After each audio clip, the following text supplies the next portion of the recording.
Hey there, welcome to the Collide podcast. This is Willow Weston. I'm so glad you hopped on here. Today, I want to uncover some of the biggest myths around therapy and going to counseling because I think there's a lot of people who would benefit from more healing in their lives, and they're on the fence and just scared about what they might experience. And so we invited Carrie Cochran, a licensed mental health counselor who we love and trust, and she's passionate about helping women break through barriers that keep them from getting support. And she hopped on today to answer some of these questions. So I hope that this encourages you and helps you. And if you're listening to it for someone you love and you think it'll help them, go ahead and share this episode with them and pass it on. Take a listen. Carrie, it's so good to have you on the Collide podcast today. It's good to be here. I believe in the work you do so much. I'm so grateful for the work you do in the world, and I believe that God can use therapy in such incredible ways. And so I'm so excited to have you on today because I want to have a conversation about the biggest myths about therapy for women, because there's often these sort of misconceptions where we're curious about therapy, or we know we might need some help in our lives or a place to process, but we have these misconceptions that keep us from taking that big step. And so I thought I'd throw some out at you today and have you speak into some of these myths. That sounds great. Okay, I love it. So one of them is therapy is only for people with serious problems. Oh, yeah. Like more serious than me, right? Yes. Yeah. Right. Okay. So do you just want my thoughts on that? I do. I want all your thoughts. So what I would say about therapy is that there tends to be three categories of reasons people come, right? One of them is there's a current issue of some kind, right? A current trauma, an accident, a circumstance, a medical issue, caregiving, something in current life is really hard and someone needs extra support, right? We also have people coming to therapy because they have something from their past, childhood, school issues, whatever that might be for them, right? And then we have people coming because their current circumstance is triggering one of those past situations. So then we have all those folks that feel like their current circumstance maybe isn't as big or as hard as other people, right? And I think often those tend to be those of us that already minimize our experiences maybe just a little bit, or maybe have huge hearts and see the pain around us that feels a bit overwhelming.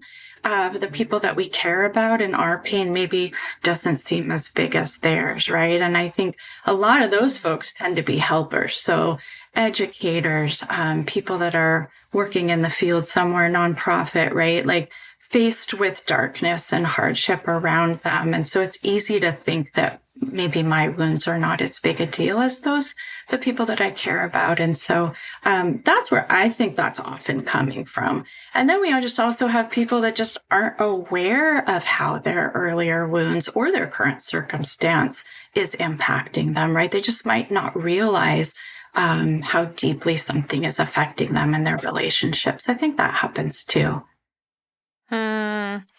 I have so much I want to ask you about what you just said, and you mentioned helpers and people who have these big hearts and are compassionate. That's so fascinating to me, and it rings so true to the people I know who are like, there's just people who have it way worse than me, and I'm so grateful for my life and how God has provided in my life or whatever it is. I'm curious what you would say, though, to those of us who are like that, who are kind of going, I can tell there's some things going on in me, or some anxiety coming out sideways, or some old wounds that are sort of layering. What happens if we just keep sort of dismissing the quote unquote little things and not tending to them?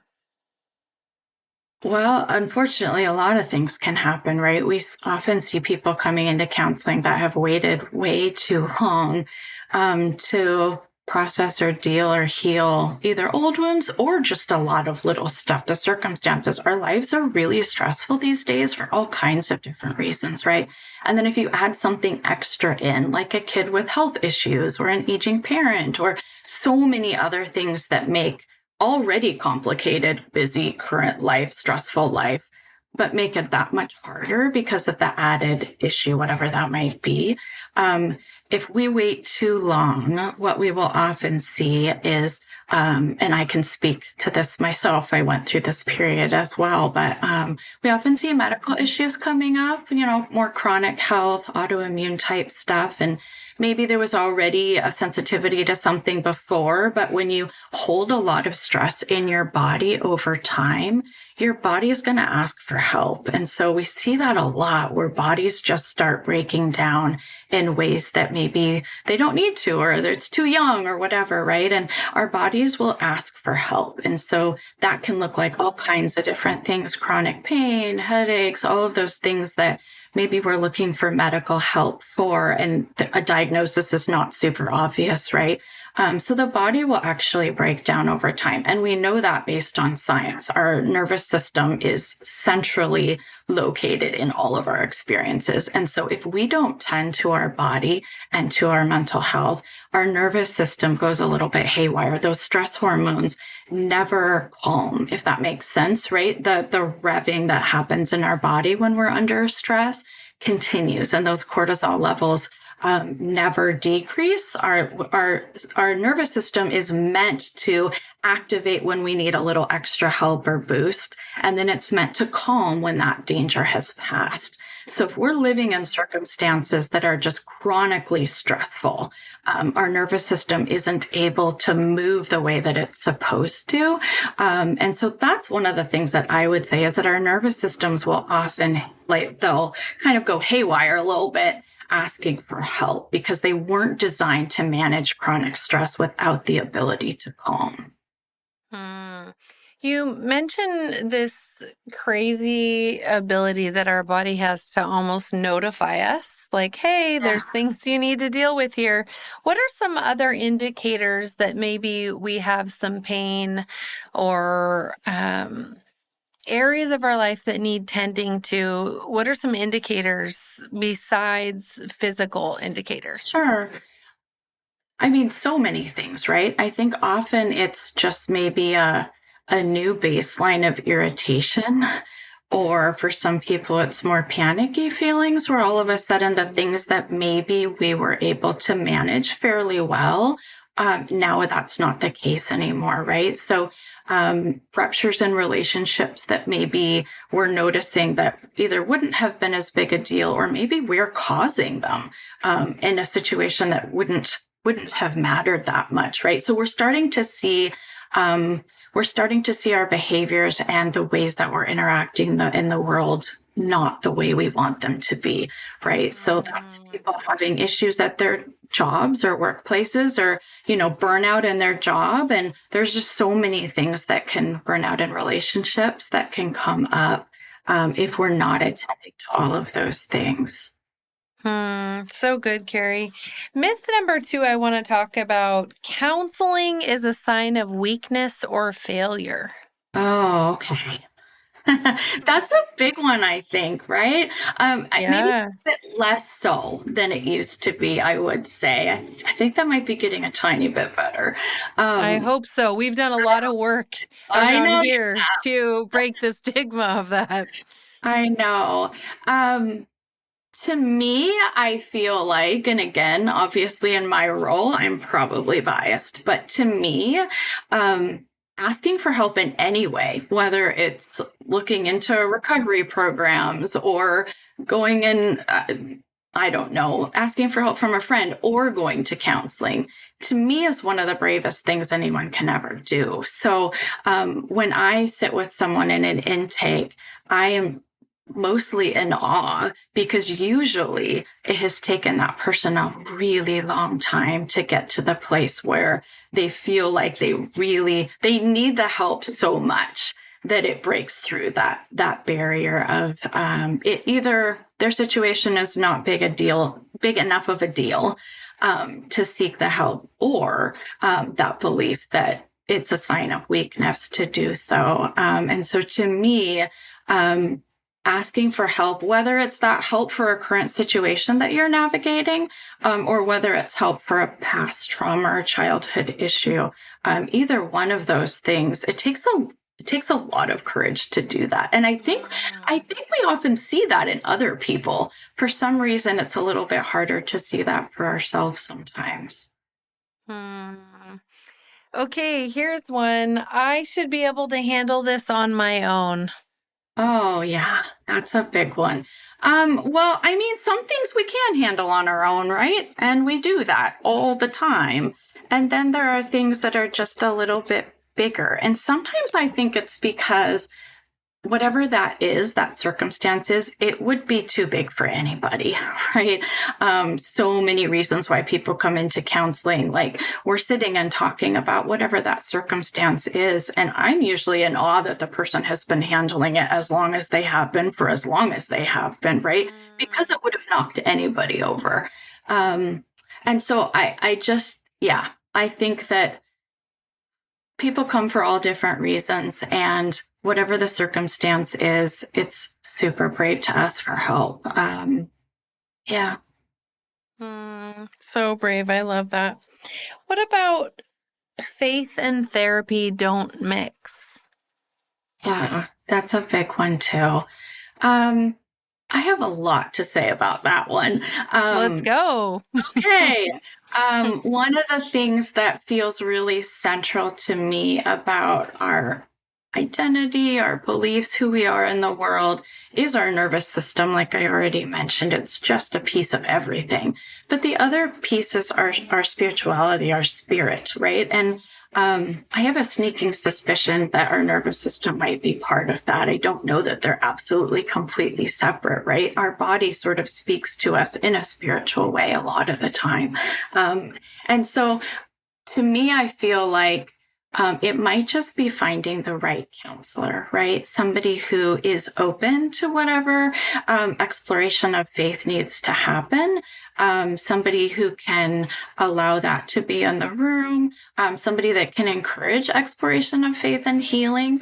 From my perspective and personal and professional experience, it's hard to heal without acknowledging the spiritual qualities available. And it's hard to heal without being able to access the power of God in our lives. And also the intimate love that he has for us. And that's been a big part of my personal experiences. And just knowing that part of our healing is also understanding who we are, how we were created. There's things that are really special about us that have been true and special all along. Maybe we just lost our way or couldn't see them for a while, or maybe we never knew that they were there.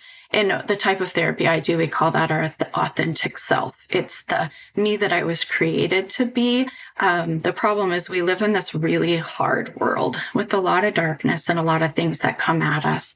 And so part of the counseling journey, I think, is a journey of discovery. It's finding out who is that authentic self inside of me.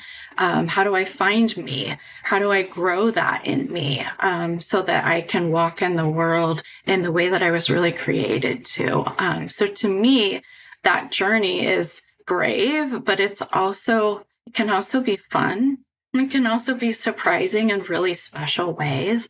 That's why I love my job so much, because everybody is different. And so helping someone find that core piece of identity of who they were created to be is a really beautiful experience. And sometimes we have to peel away some of the layers of hard and the trauma that somebody may have experienced in order to get there. But if we know where we're going, it doesn't have to be a scary process. Yeah, I mean, I just can't seem to shake, and I talk about it all the time. And obviously, like I wrote a book about it. But when I look at Jesus, and we talk about this all the time around here, like when Jesus collides with people, when I look at Jesus colliding with people, he's constantly inviting them to say yes to healing. Right. And it's so interesting to me to be a person of faith and put off your healing. Yeah. And I think I think, and I have a chapter about this called taught. I think we've been taught to do that. We've been taught to dismiss our pain. We've been taught to pull ourselves up by the bootstraps. We've been taught to say, oh, just pray about it and be strong because you have a savior and all of these things. Put a Band-Aid on it, whatever it is.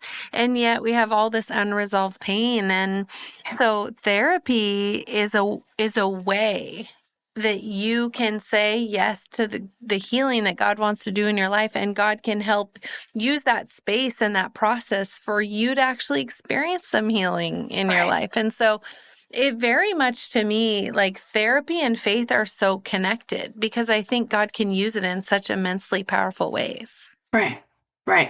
And I think, when we go through a healing process, from my experience, we get not only do we get a little bit closer to who we were created to be, but I think we also see more clearly. We see more closely to the eyes of God, right? Like we see other people a little bit more closely to how he sees other people, right? And we can see that authentic self in other people. And I think if we don't go through the healing journey, that intimacy that you're talking about, we don't find it, right? So it's almost like we're navigating our lives in the world without a full heart, if that makes sense. Because I do think the healing journey is part of transforming our mind, but it's also transforming our heart. It's becoming closer to Jesus, closer to who he is and how he sees us and how he loves us. And I think it's hard to love other people if you haven't experienced the love of Christ in yourself. And I think that process happens in healing.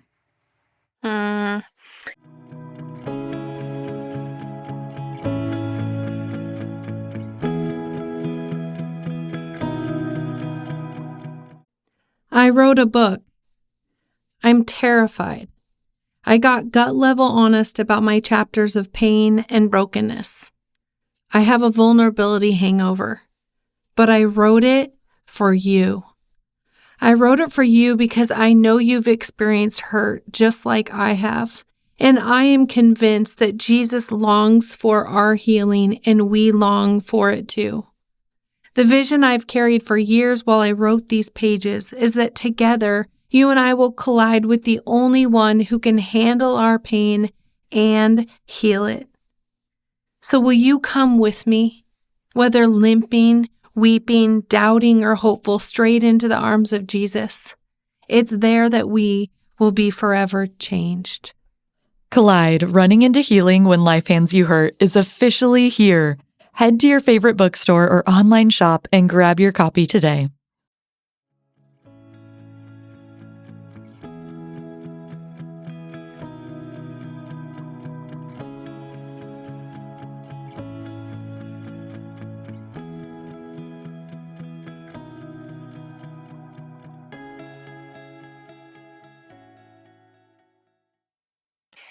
What about therapy changes who I am or tells me what to believe?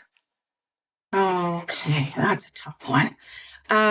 Again, I would say, find the right counselor. Counseling should be about you finding your authentic self, healing those wounds that you have. And so many counselors have different tools. There's different avenues to do that. So many are incredibly helpful. Not every counselor is going to be trained in every single one of them, right? So finding a counselor that's trained in sort of a model of therapy that fits for you is important. But also, I think, is the personality of the counselor, right? And I think often people are afraid to go to counseling, partly because what if I don't connect with that person, or what if they don't really understand me? And what I would say to that is, that makes sense. And so try one. And if it's not a good fit for you, that's okay, right? Every counselor's had that experience, right? And so finding somebody that is a good fit for you, finding somebody that has a good blend of being a kind of a cheerleader, encourager for your journey, but also that has some sort of tool that would help you kind of direct your healing journey, because it isn't about becoming like them. It isn't about becoming anyone else. It's actually becoming more the truer version of yourself. And that should be, in my opinion, what counseling should be. So it should almost be an unwrapping of yourself rather than becoming someone different. I love that you give us permission to enter into this journey and find a counselor, go to a counselor. If it's not a good fit, it's okay. You can go to another one. There's like kind of a permission there that's totally normal. That would be the case for going to a doctor. And if you don't like your doctor's bedside manner, you might go to another doctor. In that, is there a caveat around like give it this many sessions? Because obviously for people who are really tentative about the whole counseling experience, the first time might just feel awkward. Yeah. And that doesn't mean it's not a good fit, right? So how do they know the difference? I would say awkward is probably normal, at least a little bit awkward. Hopefully you feel less awkward by the time you leave that first session than you did when you came in. I would say there should be some movement, right? It should feel better. And most people will say that. They'll say, I feel a lot better than I did when I came in. I was really afraid, or something like that. I think that's super normal.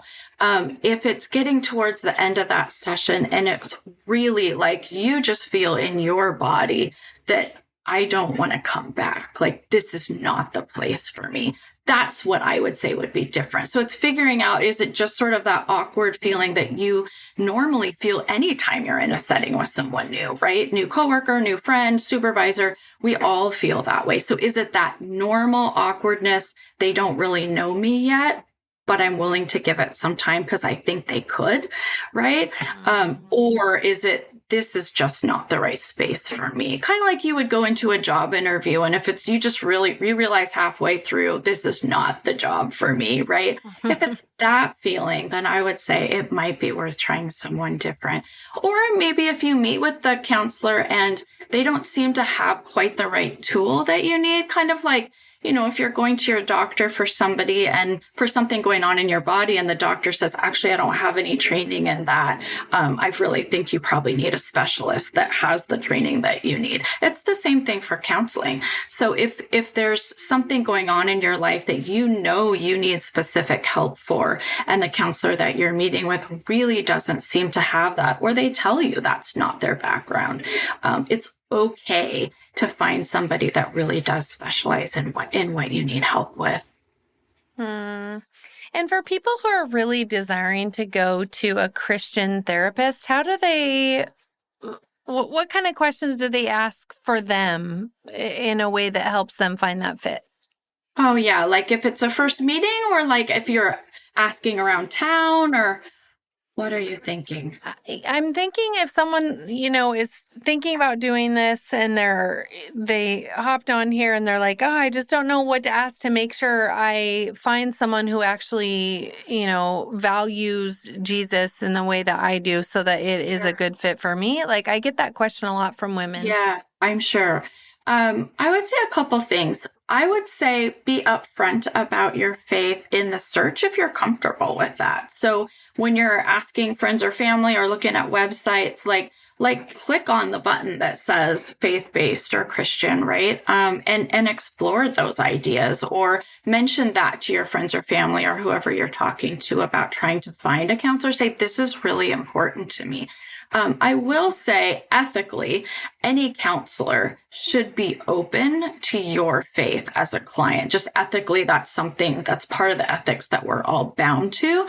So I do think it's possible to find healing even if the person doesn't share your faith.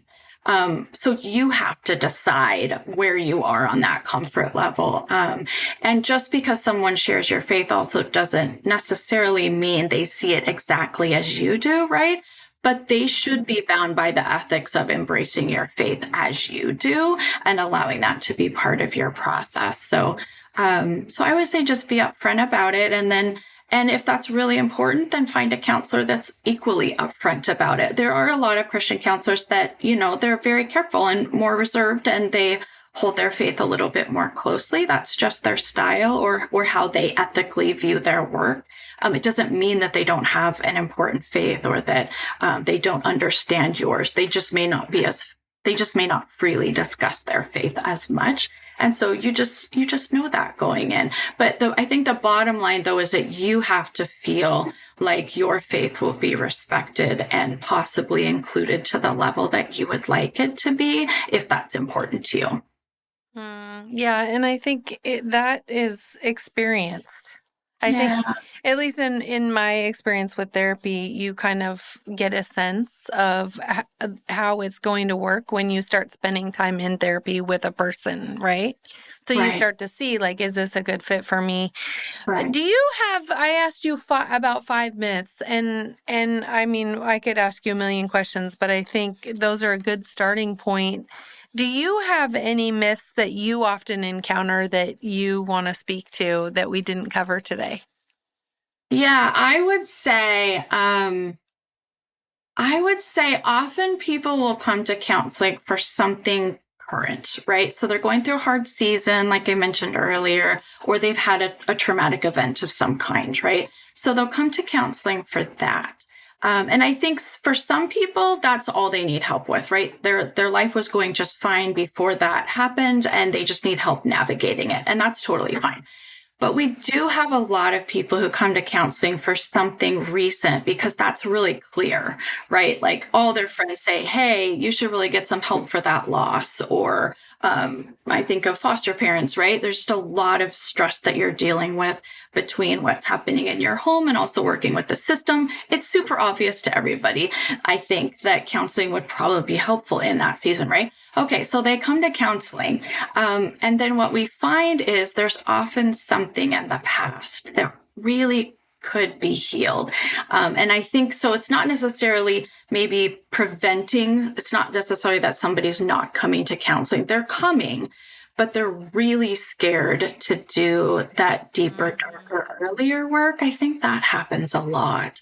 And so what I would say is, when you're looking for a counselor for whatever that recent event is that feels fairly obvious, find somebody that you feel like is also in tune enough and compassionate and brave enough to help you should there be something else you decide to work through. Because in my experience, sometimes, I think about Psalm 23 and the idea of walking through the valley of the shadow of death, right? And I think we often think about that as the dark season that we're going through. And in my work, what I've noticed is often people have gotten through that season as well as they could. But it wasn't healed. Like they didn't go through it in a healing way. The healing has to come later. And so I think for me, a lot of the opportunity of counseling and healing is to have somebody trained with a big flashlight that can help you go back through that dark valley, right? That you might have run through to get through it, to get to the other side. But there's a lot of work that, if it could be healed, might actually transform your life and where you are moving forward and what you can offer to the people that you care about. And so the healing journey to me is an opportunity to take the big flashlight and the bravery of your counselor, right? And go together through that darkness, because even just a little bit of light casts out the darkness, right? And we start to see things in that valley we didn't see the first time. People that maybe God placed in our path that were really important for that time, right? That we just forgot about. I see that happen all the time. So going back through that valley, I think, is a big part of counseling. And it's probably my favorite part. And maybe that sounds really, really weird, but it's because, watching somebody have that healing happen in their body, like have that lifting off of them, the weight that we carry when that valley has been really, really hard, to have somebody walk back through that with us and heal it, so that we come out of it transformed is just a really beautiful process. Sometimes we laugh, sometimes we, reflect. Sometimes there's just really important experiences that happen on that journey. And to me, that's the beauty of counseling, right? It's not necessarily just problem solving the current situation. That's important. But that transformative kind of healing is really why I love my job as much as I do. I love so much that you bring up the flashlight analogy in Psalm 23, and I echo from my own personal experience in therapy that might be one of the things that scares women into saying yes to come. Yeah. But I promise you, friend, if you're listening, you will actually be so grateful for the richness and the depth and the ways you're learning about yourself and about God in those moments that you'll actually hope it's Wednesday again already when you're leaving your counselor's office, because you're uncovering so many things that have been holding you back, and you're starting to feel freedom and joy and health and peace in ways that you haven't before. And so I've actually experienced that, where you're like, oh, wow, this thread, this thing I just uncovered that I thought was just in the present is so connected to something so long ago. And it almost feels like you just have these God epiphanies in the counseling office where you're like, I've needed this for decades. Thank you, Jesus. So thank you so much for bringing that up, Carrie. Thank you for being on today and answering some of our most frequently asked questions about these misconceptions we have about therapy. And if you're listening today and you are at all on the fence about whether or not this is a good idea for you, I want to encourage you that you are worthy of healing. That Jesus over and over and over again invites you into healing, and all you have to do is say yes and take a next step. And if the next step for you today is calling a therapist and you don't know where to start, we will help you know where to start. You can email us at info@wecollide.net, or you can go to our website at wecollide.net and check out our wholeness and therapy page. And Carrie, thank you so much for all that you do. For people who want to check out who you are and the work you're doing, do you have a website or something that you can share about? Yeah, I do. So I'm just at DraytonFamilyCounseling.com. Awesome. Thank you so much, Carrie. Thank you so much for having me.